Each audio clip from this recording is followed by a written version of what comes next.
बिस्मिल्लाहिर्रहमानिर्रहीम। माशाल्लाह हमारी मैदे और मिल्क पाउडर की बर्फ़ी बहुत ही ज़बरदस्त तैयार हुई है।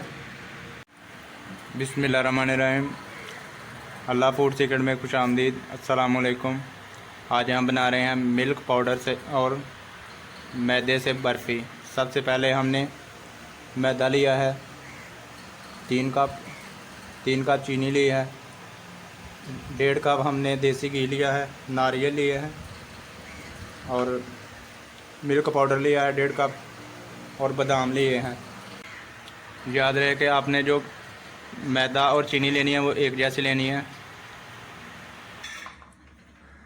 बिस्मिल्लाहिर्रहमानिर्रहीम। अब कढ़ाई में मैदा डाल लेंगे।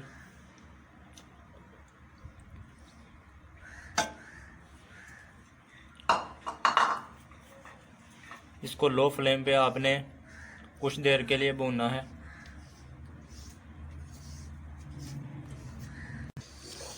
बिस्मिल्लाहिर्रहमानिर्रहीम। अब इसमें मिल्क पाउडर डाल लेंगे।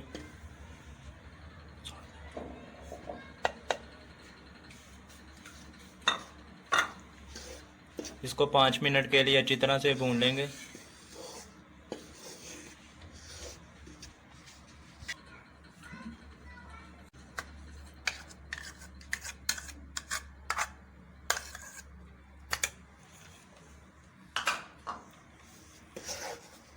बिस्मिल्लाहिर्रहमानिर्रहीम। आप चम्मच की मदद से हिलाते जाएंगे इसको।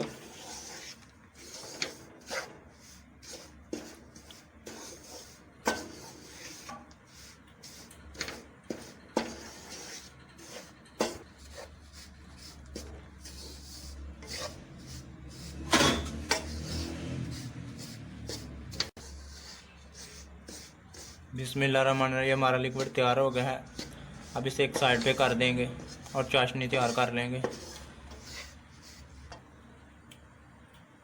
बिस्मिल्लाहिर्रहमानिर्रहीम। अब जो 3 कप चीनी हमने ली थी वो डाल लेंगे। इसमें ½ कप पानी डाल लेंगे।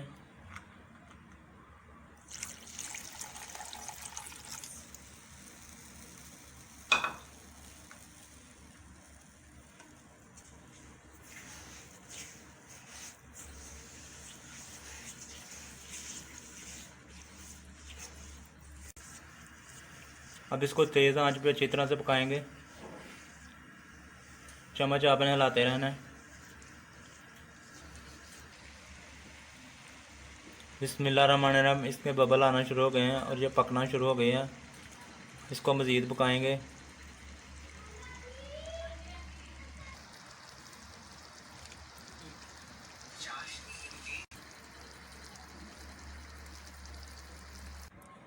तार बनना शुरू हो गई है ये।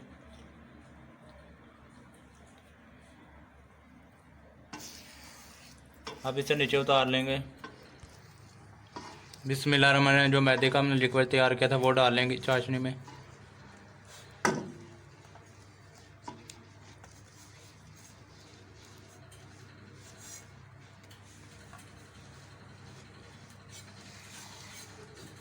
अब चम्मच की मदद से इसे अच्छी तरह से मिक्स कर लेंगे। बिस्मिल्लाहिर्रहमानिर्रहीम। चाशनी में जो हमारा लिक्विड था वो अच्छी तरह से मिक्स हो गया है। अब इसमें नारियल डाल लेंगे।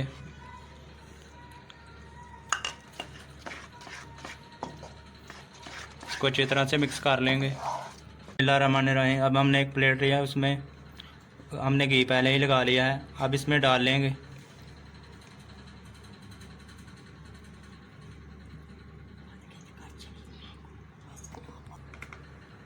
अब इसके ऊपर बादाम लगा लेंगे।